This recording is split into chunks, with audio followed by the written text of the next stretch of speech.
мына партиялардын чогулуштарында бирөөлөрдү көрдүңүздөрбү, бет катты же дистанцияны кармагандарды. Бул жалаң эле мына жоопкерчилик да, жоопкерчилик. Эртең жооп беребиз биз. Көпчүлүк айтат, бул эртең дейт бизди тиги Финполго чакырат, Ген прокуратурага эмне кереги бар, кой мен иштебейин дегендер.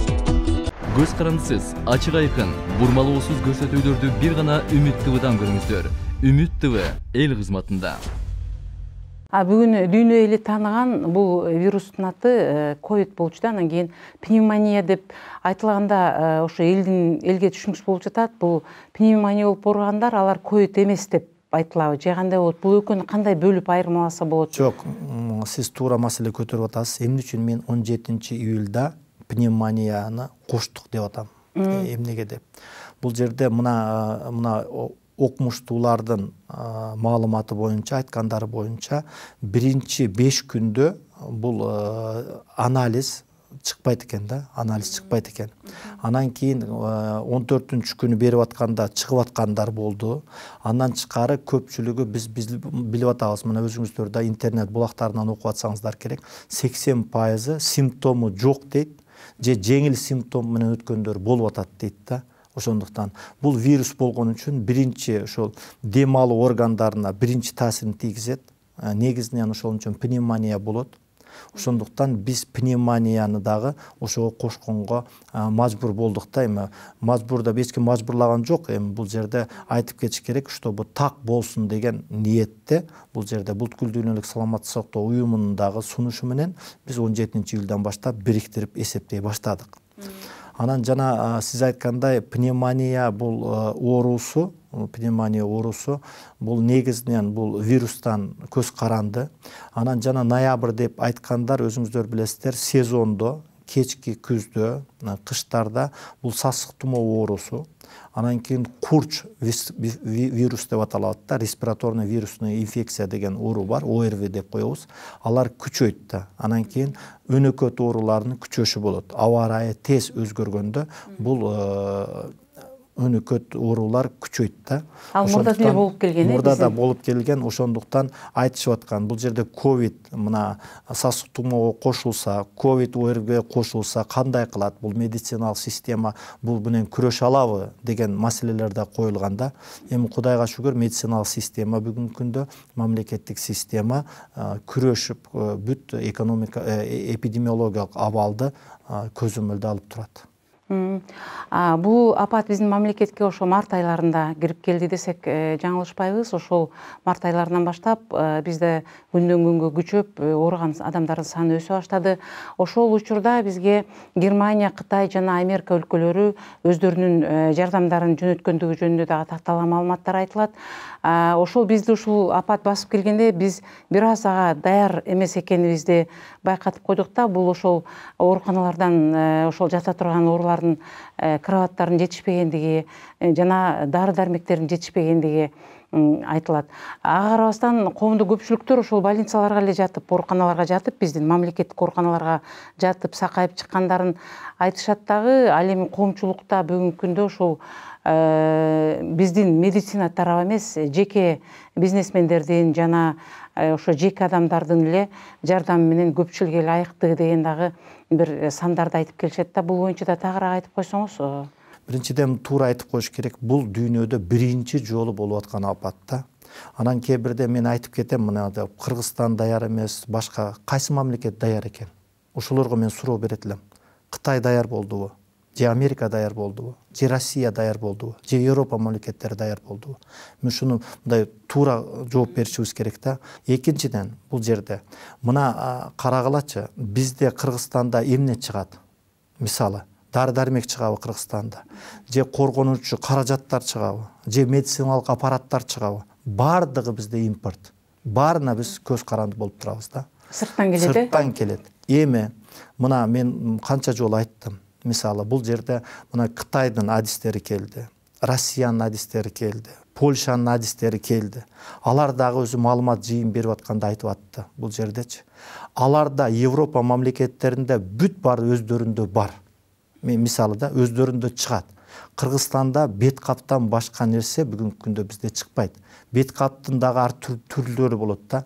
FPP деп анан F95 дегендери бар да, алар чыкпайт. Биз жөнөкөй нерсени ошол убакытты айтыш керек да. Биринчиден туура бул жерде биз ошол март айында, февраль айында, мисалы мына Европа мамлекеттеринде, мына Кытайда чыкты мисалы да, Россияда алар мына бүгүнкү күндө эмне болуп атат мисалычы. Эми мындай бир жагын карайлы да, эми Кыргызстан эле эмес бул жерде. Экинчиден бизде мына сиз айтып аткандай койкалардын, керебеттердин жетишпей калгандыгы боюнчачы. Бул жерде бир нерсени айтыш керек, 30%га жакын медицина кызматкерлери өздөрү ооруп калды. Биринчиден, мына Бишкекте, Чүйдө бизге региондордон биз мажбур болдук ошо кадрларды бияка жөнөткүлө деп туруп. Бул биринчи маселе. Экинчиден, дары-дармектер боюнча. Бул жерде мына айтып атат протокол деп туруп, мына россиялыктар айтып кетти, бизде 8-чи протокол болду деп. Анда июльда айткан, июльда. Биз ошондо 4-чү протокол жасап атат элек. Бул жердечи.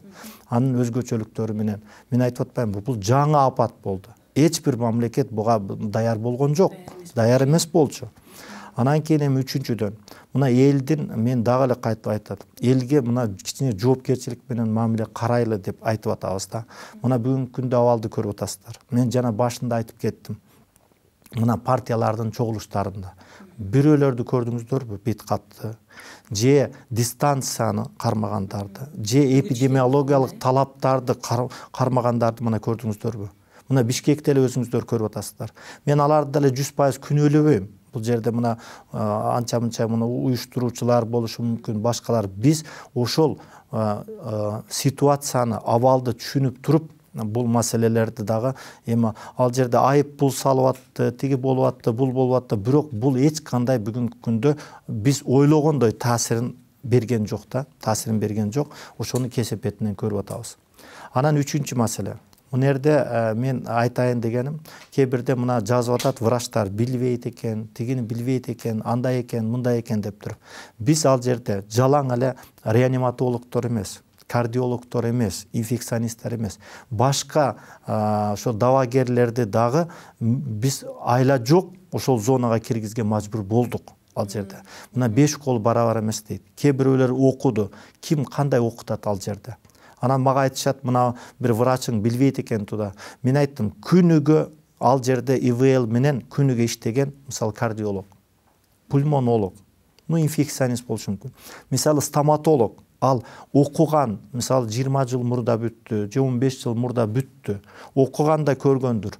А күнүгө адам ошол менен иштебесе же көрбөсө каяктан аны билет? Унутат да адам. Алар дагы адам да. Мисалы бул жагына каратырган болсок да. Ошол анан кийин сиз айткан, мен дагы мүмкүнчүлүктөн пайдаланып рахмат айтам. Ошол ишкерлерге, Кыргызстандын патриот жарандарына рахмат. Алар колунан келишинче ошол жерде кычкылтек концентраторлор болобу, башка аппаратуралар болобу, коргонуучу заттар болобу, дары-дармектер болобу, колунан келишинче жардам беришти. Бирок бул жерде бир нерсени айтып кетиш керек. Өткөндө бир встречада дагы айтып атат, мамлекет эчтеке кылган жок деп. Ал туура эмес. Мамлекет, өкмөт, саламат сактоо министрлиги колдон келишинче алып берип атты. Бул жетишпей атты да. Себеби мына 2 жума чек аралар жабык болуп турду. Өзүңүздөр билесиздер. Алып келе албай аттык. Мисалы мына Иркештанда турду, Торгартта турду тест системаны. Аны алып өтүш бизге чоң көйгөй болду. Себеби жол жабык болуп, тигилер өткөрбөй, анан сүйлөшүүлөр болуп, а бизде именно түштүктө ошол убакытта тест система керек болуп атты. Бул мындай объективдүү мындай көйгөйлөр дагы бизди кичине бирок кармады. Кудайга шүгүр ошол убакта ошол түштүктө болгондо биринчи убакта анан калктын санын, жыш байланышын мына билесиздер, плотность населения. Ошону карап туруп биз ошол убакта Кудайга шүгүр мына апрель, май айларында биз кармап кармап калдык да, ошонун тез өспөшүнө кармап калдык. Ковидтин 3-чү толкуну деп айтып жатышат. Ошо 3-чү толкун бүгүн болуп жатабы же аны дагы биз жаз айларында күтөбүзбү? Андан кийин ушуга эле кошумча жакында өзүңүзгө болгондой бизде деген театр жана ресторандарды коомчулук көбүрөөк топтоло турган жерлерге уруксат берилип, ал жерлер ачылып, мына бүгүн жада калса биринчи күндөрү дагы бош эмес экен, ресторандар, тойлор өтүп жатат. Бул ушул бүгүнкү статистика боюнча жуккан адамдардын саны 400дөн ашып 500гө жетип атса, анан кийин дагы кайра эле ошол театрларга, кайра эле ошол тойлорго топтолсок, бул андан да күчөп кетүү коркунучу жокпу? Бул боюнча Минздрав маселе көтөрдү беле өкмөткө? Мына экинчи, үчүнчү толкун деп атасыздар. Бул эми бул салыштырмалуу да нерсе. Мисалы бизде айтты эле мына күздө экинчи толкун болот деп. Эми Кудай сактасын, андай болбосун да, эми андай болбосун. Эми ошо июль убагындагыдай мен жана айткандай 29 миңден ашык бул бир убакытта келип калып, ал жерде кыйынчылык болду бардыгыга да. Медик катары айта турган болсом, мен бүгүнкү күндө айтат элем. Бул кереги жок, буларды жабыш керек, тигини токтотуш керек дегендей айтмакмын да. Экинчиден эми жаран катары айта турган болсок, мына экономикалык абалыбызды өзүңүздөр билесиздер Кыргызстанда. Анан көпчүлүк адамдарыбыз ошол күнүмдүк тиричилик менен көз каранды. Күнүмдүк тиричилик менен көз каранды. Мына мисалы өзүңүз ишкерлер айтып атпайбы Дордойдо, мына тачка түрткөндөр ушу күнүгө табат, 200 сом, 500 сом ушу нан алат, тигиндей мындай кылат деп айтып атпайбы. Мен аны түшүнүп атам. Биз экономикалык жагын да карашыбыз керек. Бирок эң негизгиси мына өкмөт айтып атат, азыркы мына премьер-министрдин милдетин аткаруучу, ага чейин премьер-министр айткан, биринчи эң негизгиси адамдын ден соолугу деп. Ден соолугу бийик турат деп. Биз айтып атабыз бүгүнкү күндө, эгерде санитардык эпидемиологиялык талаптарды аткарса, ошол жерде кирген адамдардын ортосундагы аралыкты сактап, бет каптарды сактап, керектүү мындай антисептикалар менен ошону камсыздап эме кылса, ал жерде жүрө берсин. Экономикалык абалда керек, аларда ишкерлерде иштеш керек бүгүнкү күндө. Аларда бала чакасын багыш керек. Анан кийин эми экономикалык абал туура, мисалы налогдор түшүш керек бүгүнкү күндө, салык иштери, башка биз эми Кыргызстанда мындай стаб фонд өтө жогору эмес да, өзүңүздөр билесиздер. Бул эч кимге мындай жашырын эмес да бүгүнкү күндөчү. Ошондуктан ал жерде эгерде мен ойлойм, эгер театрларда сиз айткан мына мектептерде азыр уруксат берилип атат. Ошол жердеги талаптар туура аткарыла турган болсо, эч кандай мындай коркунучка негиз жок. Негиз коопсуздууга негиз жок. Аны биз бүгүнкү күндө ошону эми бул жерде мындай дейт да, эми милдеттүү түрдө эле бир үстүнөн бир надзиратель турбаш керек да, бирөөчү. Ошо негизинен биз биринчи кезекте адам өзүнүн ден соолугуна жоопкерчилик менен мамиле кылыш керек. Биринчи кезекте. Экинчи кезекте ошол жердеги иштеген жетекчилер, театрдын директорлору болобу, мектептин директорлору, мугалимдер, класс жетекчилер, алар дагы ошону туура түшүнүп, ошону туура түшүндүрүп элдерге, ошол окуучуларга, ошол театрга киргендерге, башка ишкерлерге туура түшүндүрүп ошону. Ал милдеттүү эмес, менин ошо аң сезимим, түшүнүп атам мен ошону. Биз жоопкерчилик менен бүгүн мамиле кылалы, эртең бизге кыйын болуп калбасын. Биздин өзүбүздүн ден соолугуна, элдин ден соолугуна оор болуп калбасын деген негизде алып барсак, бул ишти аткарса болот. Аткарса болот, Андан кийин дагы бир коомчулукту түшөлткөн нерсе, бул жана аймактык ооруканалар менен үй бүлөлүк медицина борборун бириктирүү маселеси туруптур. Бүгүнкү күндө ошол бириктирилет деп айтылып жатыптыр. Ал эми ушул ковид оору болгон убакта көбүнчө биздин жарандар ошол биринчи жанакы үй бүлөлүк медицина борборуна кайрылып, ошолордун көп жардам берген учурлары байкалыптыр да. Алар барып жана аймактык больницаларга жатпай туруп, аларга кайрылып, биринчи анан кийин биринчи жардамды алышып, баягы сакайган жарандар көп экен. Ошол экөөнү бириктирүүдө бул бүгүнкү күндө бизде мындай саясий абалдагы, экономикалык абалдагы туруксуз болуп бир аз турган мезгилде биз ошол жарандарыбызга зыян кылып албайбызбы ушул нерсе менен? Бүгүнкү күндө мисалы айта турган болсок, бизде жетекчилер көп. Мына мурда бир эле райондо ошол райондун башкы врачы болот эле да, главный врач района, СРБники главный врач района болот эле. Бүгүн акимдер дагы айтып атат. Мисалы ССМ директору менен аймактык оорукананын директору бири-бирине баш ийбейт. Координатор деп аталат. Координаторда бүгүнкү күндө мындай жеткиликтүү рычаг жок да, рычаг жок координаторда. Андан бир адамдан сурайт эле мурдачы. Биринчи негизинен биздин негизги эмне үчүн биз азыр кошобуз деп атабыз 100 миңге чейинкилерди. Себеби бүгүнкү күндө кадрлар жетишпей атат. Мисалы Актала районун ала турган болсок, калктын саны эми 30 миңдин тегерегинде. Мисалы, эгерде тиги врачтын айлыгын билесиздер, түшкө чейин медицина борборунда иштесе, түштөн кийин стационарда. Или түшкө чейин тиякта, түштөн кийин биякта, мисалда. Анан кийин эрте кетсе тиги урушат, кеч келсе бул урушат. Ошондой бир ыңгай сабалдар болуп жатат. Бул биринчи маселе. Экинчи, мына 2 жетекчи, 2 бухгалтерия. Түшүнүп. Бул жерде АУП деген болот. Административно-управленческий персонал бар да. Ошолорду биз азайталы деп атабыз. Негизгиси. Үчүнчүдөн бул жерде мына координация бир адамда болсун деп. Мына ал жерде эч ким эң негизги бул жерде бул бейтап пациент оорулуу жөнөкөй жаран бул жерде аны эч эмеси укугу тепселенбейт, укугу баягындай кайрылса кайрыла берет. Зыян тартпайт. Бул жерде биз жетекчилик формасын өзгөртүү боюнча анан преемственность деп аталат да. Преемственность дегени бул мына первичный служба деп атат, баштапкы медициналык санитардык жардам, анан стационарный служба деп атабыз. Ошолордун ошол преемственностин анан координацияны жолго коюу маселеси боюнча ошо болгон нерсе да. Кече мына 5 октябрда мамлекетте бир төңкөрүш болуп өттү. Ага чейин да биздин мамлекетте бул 3-чү жолу кайталанып атат. Ушундай учурларда ошо саламаттыкты сактоо тармагына ал нерсенин запкысы тийбейби? Эми запкы тиет. Тийбейт эмес. Мына ошол күнү 2 күндө 2000дин тегерегинде адам кайрылды. Так, канча адам стационарда жатты. Аларга бүгүнкү күндө ошол убакытта биз бекер медициналык акысыз жардам берип, бул дагы медицинага болгон ошо дары-дармектин кетиши, ошол кеткен мындай чыгымдарды көбөйттү. Мен ошондо айтат элем, эң негизги ошол төңкөрүш деп айттыңыз азыр. Мына элдер митинг болуп, мындай толкундоо боло турган болсо, биринчи кезекте ушул ички иштер кызматкерлери менен саламаттык сактоого тиет. Бул тиет, запкысын тиет. Бул жерде мисалы кезектеги адамдар болуш керек ал жерде. Тез жардам машиналарына запкысы билесиздер. Эми мен айтпай коеюн, талкалашты ал жерде тез жардам машинаны. Бул дагы туура эмес болду да эми. Бизге кимге керек, кимге жок. Кечирип коесуз, мен жана ушул биздин окурмандардан келген суроо болчу айтпай кеттирмин.